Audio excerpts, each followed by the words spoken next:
Hey everybody, Frugal Farmer here. It is lunchtime. It's Monday. Still don't have no power. The power people actually came by here today. It was the assessment crew, and the guy was a little bit flippant with me, and I told him how things were around here. That was not a good attitude to take. He wasn't from around here, and he said, "Well, I was coming up on your property anyway," and I pointed to my no trespassing sign.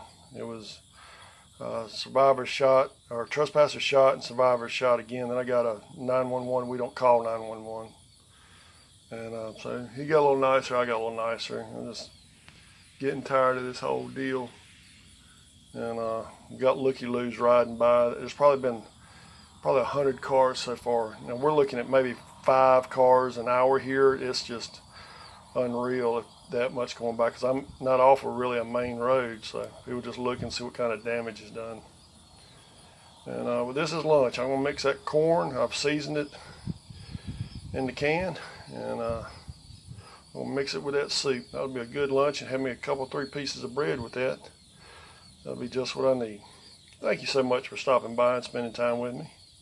Share, comment, like, hit that subscribe button if you will. God bless.